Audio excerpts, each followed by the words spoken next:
You mentioned earlier about you had impregnated the The two two sisters. sisters. What happened to the child? Well, in the original story, the baby, the illegitimate baby by Kim, died. But when Douglas Marland took over the show, wonderful head writer, had been an actor, and in fact had acted on World Turns. Uh, when he came to the show, he said, "What if that baby had lived? That would be an interesting story."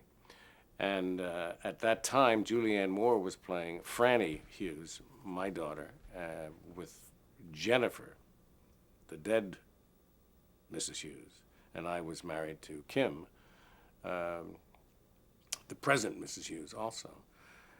And we were, I can't remember exactly why we did it, but we wound up going to Europe and going to London with Julianne Moore playing Franny. And then we started to see this young woman that looked very much like our daughter.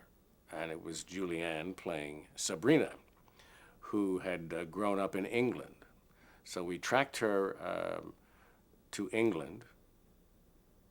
Seeing her, and we went to Oxford, and there were some clues that were left by someone. And what it was, I guess, is that Charlie Chiaffi, who played the evil doctor who had switched these babies at birth, I think wanted to kill her. I think he was trying to get her out of the picture because there was something up. I forget what is it, McGovern? Isn't that what Hitchcock says? MacGuffin? MacGuffin. MacGuffin. So we wound up doing Don't Look Now, a film that was shot in Venice. So we went to Venice and we shot around in and Douglas said, "This is going to be great. It's going to be spooky, December, fog." We had 10 days of perfect weather, sunshine. But we had a great time, and we shot all over the place. And then the end of the sequence was we identified ourselves to this girl, and sure enough, she was, in fact, our daughter. So then we had two daughters, played by Julianne Moore, which was a pain in the neck because she would have to change her makeup and her hairdo every time we had a scene with the two of them. So we'd all have to sit around, while Julianne took her glasses off and changed her wig or whatever it was. But anyway, it was fun. And then she left. She left the show. I won an Emmy. Julianne won an Emmy, and then went west. And I've never heard from her since. I guess she's never worked again, except accepting awards and stuff. Does that answer the question? It does. It does very well. But anyway, Douglas was a wonderful writer and really took the show and just soared with it. And as I said before about not having contact with writers, he was the opposite. He just loved to come up here to my house, for us to go to parties at his house, and travel with him if he was going somewhere. Gee, where are you going to be? I mean, one time my wife and I go to St. Bart's every year, and he was on Anguilla, and he said, "Will you come over?" So we did. We went over, and that's the last time I saw him. It was right after that trip that he had an aneurysm and died. And he had just won an award from one of the magazines and was just on a high. And then this happened, and we lost him. But he was a wonderful guy, real storyteller. And he kept us all busy, all the ages, which he saw the value in that. And then we've gone through a lot of writers since Douglas passed away.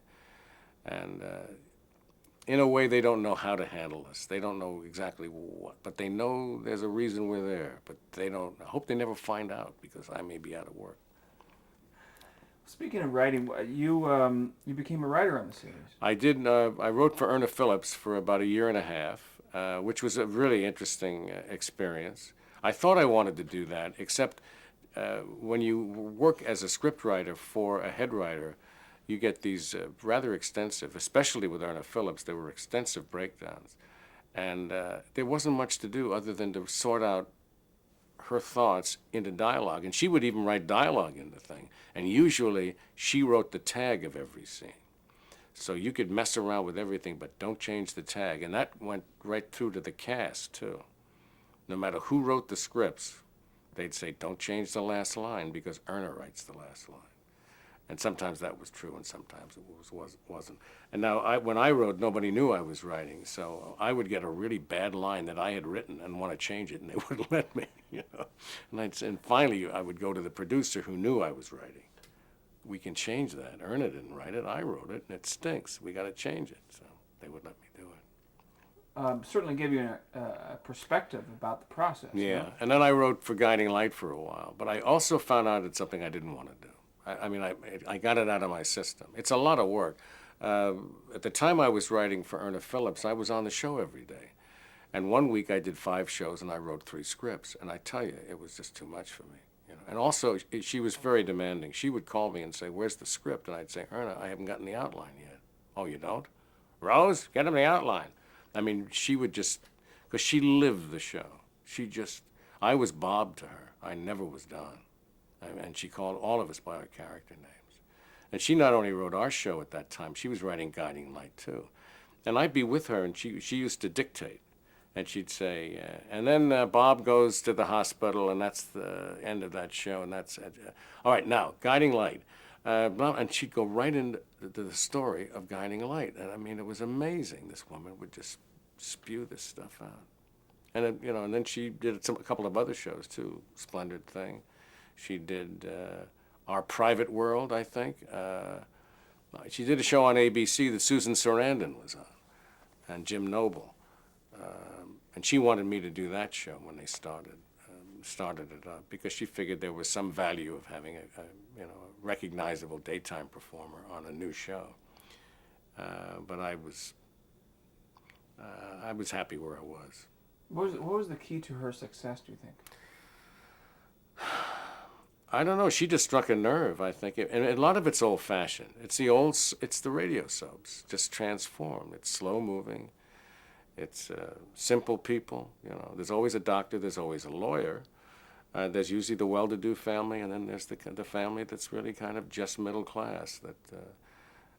And that's what she wrote about. And it's like Chris Hughes never belonged. My father was a lawyer, and he was in Lowell, Barnes, Lowell, and Hughes, and they were all very wealthy families. And Chris was a very conservative lawyer, never joined the country club, no black tie dinners and stuff like that. So you always saw the 2 sides of success, in a way, one more ostentatious than the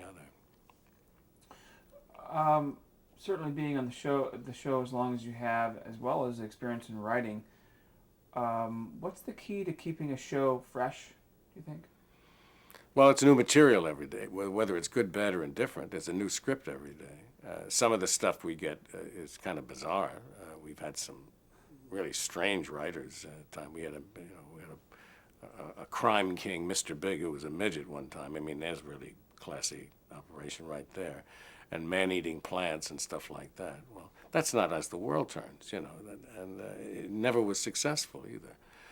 Anytime they've tried to, other than being more romantically and sexually explicit,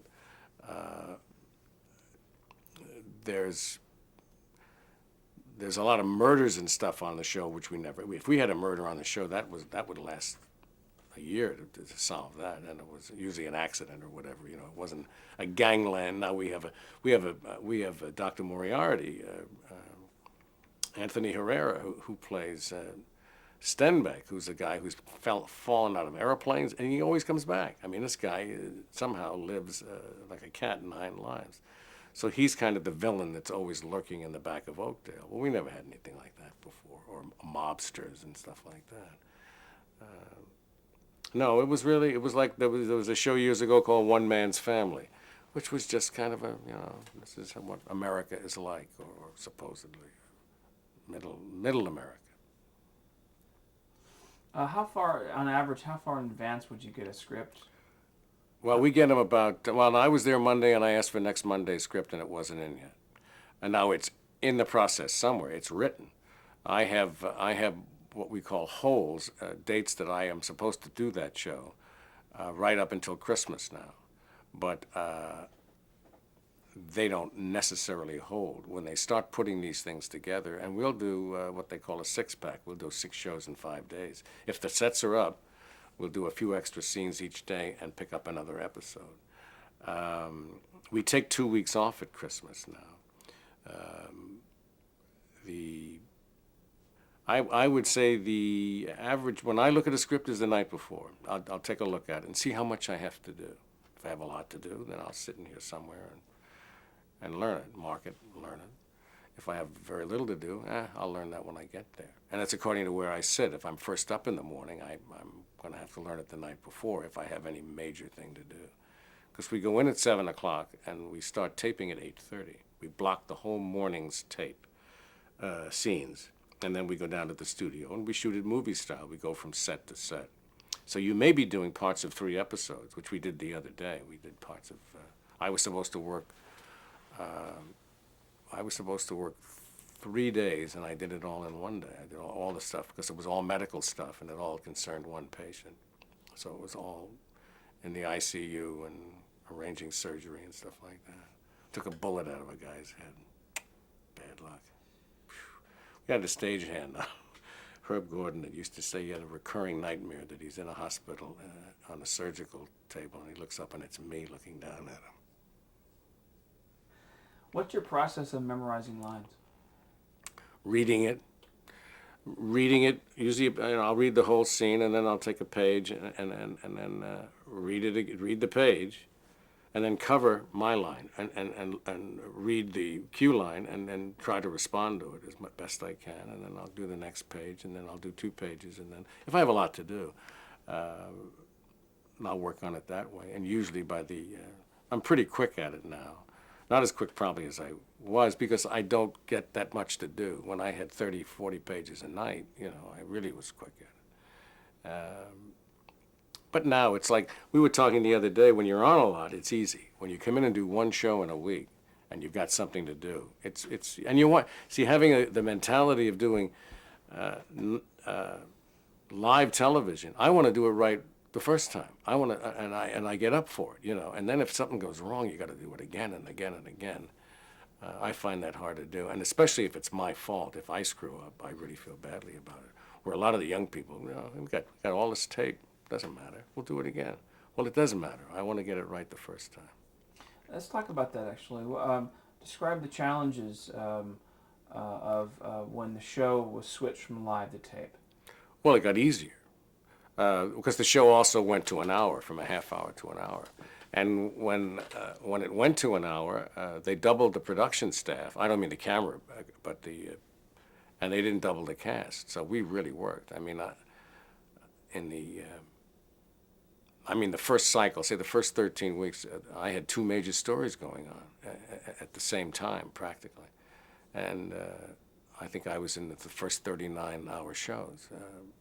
And with a lot to do, but it still was tape. And we had doing 7 scenes, each scene being around 8 pages or 9 pages, was much easier to learn than these little snippets that we do now. Because what they are scenes that are cut up into 3 pages, 2 pages, a page and a half, so that in every act you have 1, A, B, C, and D. Showing everybody who's going to be on that day, pretty much, and then you jump back and forth throughout the episode. Was there energy that was lost once you went to tape? Fear was the fear factor. And, when you failed, you were right there. There was nothing, and nobody could help you. I mean, we had actors walk off the set during the show. There's the famous story with Eva Marie Saint, I believe, was in an airplane with a guy, and he went up. I don't mean he went up in the airplane. He forgot his lines, and they were in the middle of a scene, and he said, I think I'll take a nap. And that was the end of that scene. So they went to a commercial, nobody was ready for the commercial, and that got all screwed up, and then they go back, and they went back, and the guy had more to do. And he finally said, this is where I get off. And he got up and walked out. So... what a way to end a career. Walk off the plane. Yeah. We had a guy walk off the set once. Just lost it, I mean, there were terrible times I've gone up where you couldn't remember your name, if anybody. I remember Arnold Stang. Do you remember the actor Arnold Stang? Comedian. I had a scene with him one time on Captain Video, and I went up, and he just teased me right through the whole scene. He just started kidding around. And I couldn't think of anything to say. Fred Scott one time came in and said, this was when they were making the change on Captain Video from Dick Coogan to Al Hodge, and he comes in and says, Ranger, you're not going to believe what I just saw. Captain Video is alive. Wow. He's been gone for 6 weeks, and it's another actor, but that's okay. So he comes in and he says, Ranger, you're not going to believe what I just saw. What? I just saw him. He forgot what he saw.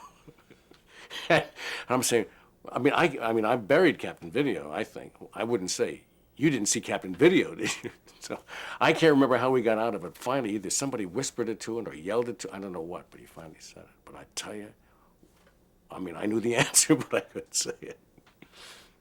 Crazy. Were there ever cue cards? Yeah. We had, in fact, Captain Video was probably one of the first shows to have teleprompters.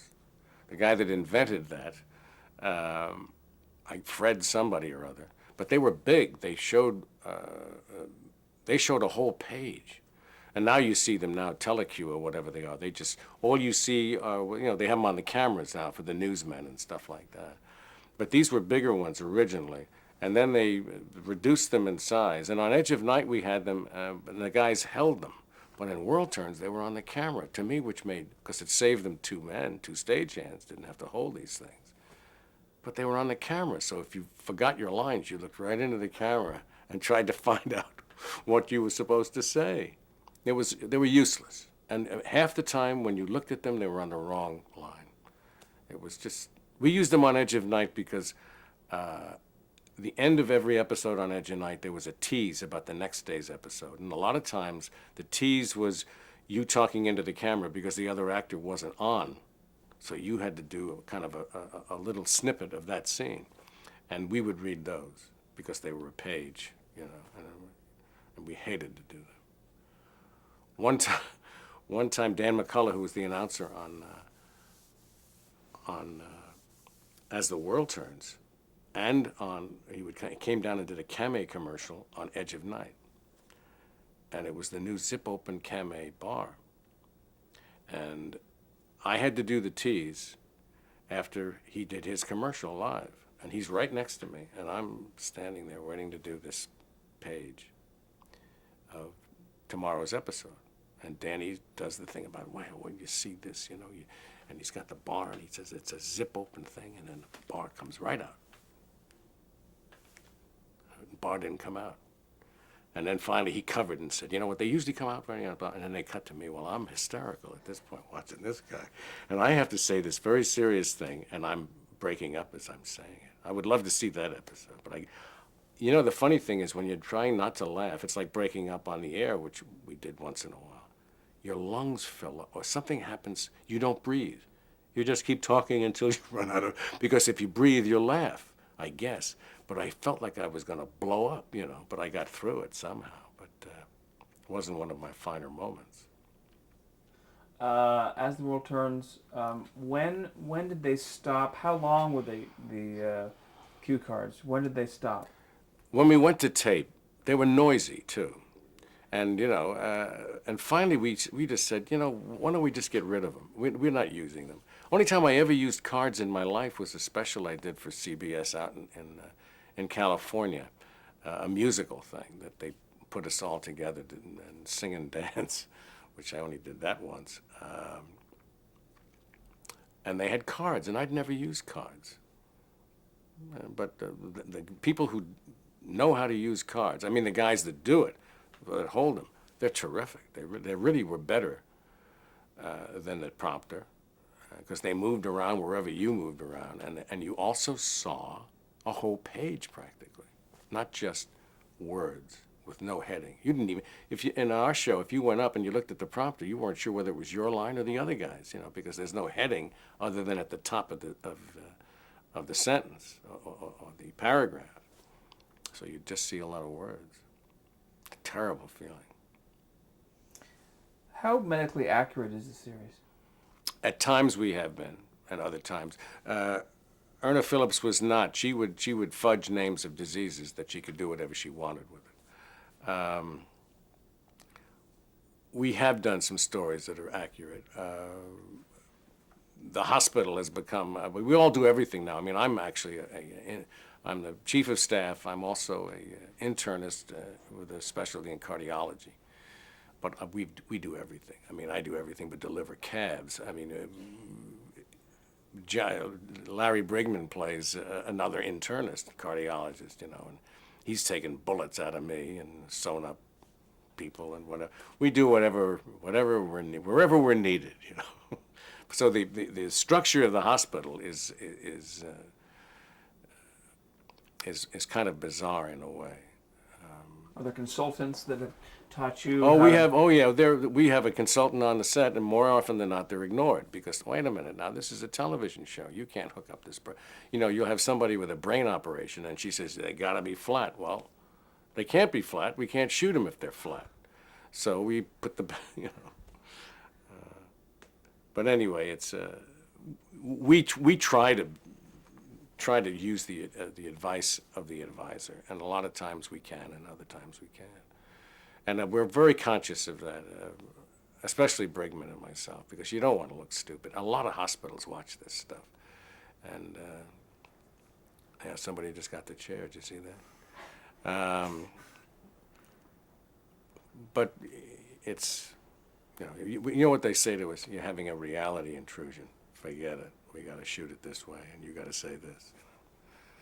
I'm gonna just mention a few names, and I just want to, if you could, just whatever unique talents these individuals have, whatever stands out.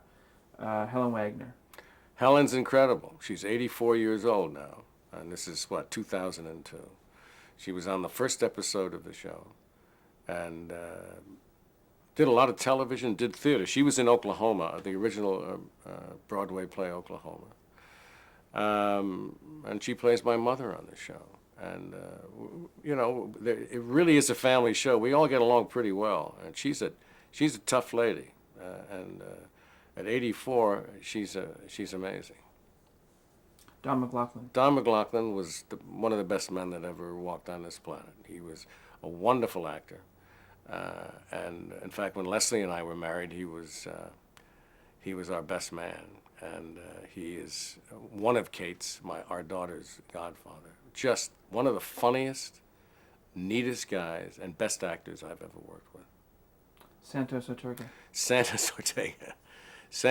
Don McLaughlin once said about Santos. Santos used to do every radio show in New York. He was everybody on every radio show. McLaughlin once said that Santos bought AT&T when it was American Smoke Signal. He was very wealthy, had a Rolls and whatever, and he played this kind of old man with the pipe and the vest and the gold watch that used to, when he opened it, it would fall apart all the time on the air sometimes. But a very interesting man. Santos was the kind of actor that if you didn't give him his cue, he wouldn't talk. If you didn't say the right line to him, he'd just look at you until you fumbled around and said the right thing, That's from the old days of learning. You used to get sides sometimes when you did a play. You only got the last line of the person who spoke before you. That line could be a page and a half long, but all you got was the last line. And we used to say, Santos say, does that change my cue? We'd say, no, your cue is still don't. Or, it's ED. It ends in ED. That's all you have to know. One time, we're on the air, and Santos, I come in, Dr. Bob comes in, and he and I used to play checkers together. And I came in, and he said, Bob, would you like to play a game of chess? And I said, I'll play checkers with you. Oh, okay. And we went on with the scene, but he just named the wrong game. And there was another time when he and I had a scene where he got confused, and he started answering a question that I hadn't asked yet. And I forget, there was a series of questions. And I said, are Mom and Dad home? It's pot roast, Bob. Well, he was supposed to say yes. Your mother's cooking pot roast. So but he got one answer ahead of me. And I thought, well, I'll jump a line, and then we'll get in. And he jumped too, so the scene made no sense whatsoever. So they thought Grandpa and Bob were losing it because we'd never responded to each other. William Johnston. Bill Johnstone played Judge Lowell. Very handsome. He was the Shadow on radio, Billy. I don't even know if Bill's alive. I haven't seen him. Once he left the show, we never saw him again. He used to live in Rhinebeck, which is over on the river from here, and had an apartment in the city. Billy did a lot of radio, and kind of kept to himself. Was not one of the guys who would go to the parties or whatever, but very distinguished gentleman. Ruth Warwick. Ruth Warwick was just about going to leave World Turns when I came on. And she's a character. She really is. And then she went on to ABC. So I didn't know Ruth very well. But she used to come to all our parties. And we always used to say every picture of the cast of As the World Turns, right up until last week, Ruth's in the picture. I don't know whether she beams herself in or what, but she always comes. And she's also in Citizen Kane, too. Yes, She had yes. quite a career. Eileen Fulton. Eileen is a delight. She is really a sweetheart. And she played my first wife, Lisa, on the show. And as I said, she does a lot of nightclub work and travels around and loves doing it. But she's just a neat lady. Patricia Bruder. Patsy played Ellen, Judge Lowell's granddaughter, and Jim Lowell's daughter. She was the second girl to play that part, and then, or the second or third. But she's no longer on the show. But she does come back every once in a while for holiday. Patsy's married to I don't know whether Chuck is still practicing or not. We used to say he's the real Dr. Bob. He's a doctor at New York University Hospital. Nice lady. Henderson Forsyth. Hank played Dr. Stewart, who was one of my mentors when I was a young doctor. Hank's won an Emmy for Best Little Whorehouse in Texas. Has done some films, and I don't know where Hank is. I think he may be retired now. He used to live in Jersey. We used to call him Uncle Grump. He was a kind of grumpy. In the CBS studio on 57th Street, Hank or Henderson and Larry Brigman and I shared the same dressing room, which was about as big as 2 phone booths. And Hank was always in a play, so he had a cot, and he would lie down in the middle of the room, and we had to step over him to get to the sink or to get out the door. But good actor.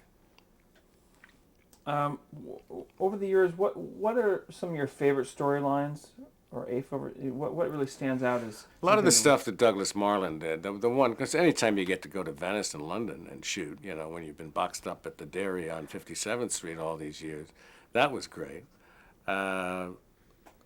And then there's another resolution of a story that we shot. Actually, we only got up to Connecticut, where one of our best directors, who's no longer with us, Paul Lammers, lived, Washington, Connecticut, where we had a helicopter thing come in. And that, again, involved Julianne Moore and John Wesley Shipp. It was a guy who was fixated on Kim, Catherine Hayes, my wife, and he was actually courting my daughter, Franny, Julianne Moore. And actually, he had this thing, and he was a nut. He had a room with pictures of her and everything, and had killed a couple of people and whatever. And the resolution of that story happened up in Paul Lammer's backyard. He's got had acreage up in Connecticut. But that was another Douglas Marland story. The blind story was interesting to do. I mean, and they tried to tape my eyes and leave a slit and they couldn't, because the camera could see that there was.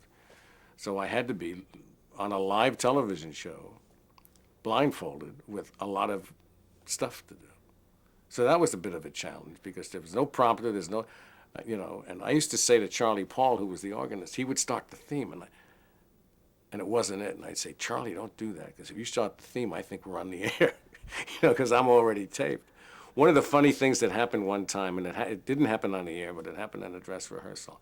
Grandpa Hughes, Sandus Ortega, comes to see Blind Bob and take him for a walk in the hospital. And he gets to double doors, and he opened his side, and he walked me right into the closed door. We had shut down and laughed for half an hour, the whole crew and cast. It was just hysterical. You mentioned a little while ago off camera about the Kennedy assassination. Where were you when? I was on the set I had a scene with Henderson Forsyth, and The chronology of that is confusing to me because what is in record now is that Santos Ortega and Helen Wagner were on camera when CBS interrupted with a bulletin. And that's the way it goes out. If they show anything at CBS, they usually play Hank and I had a scene, and we had a middle break on the show in those days. And Phil Polanski was one of our cameramen. And Hank and I were in a restaurant scene, we're talking. And Polanski said, "What? Don't tell the actors what? That the president's been shot?" And Hank and I looked at each other, and we got cued, and we went on and played the next scene. Hold that thought. Sorry.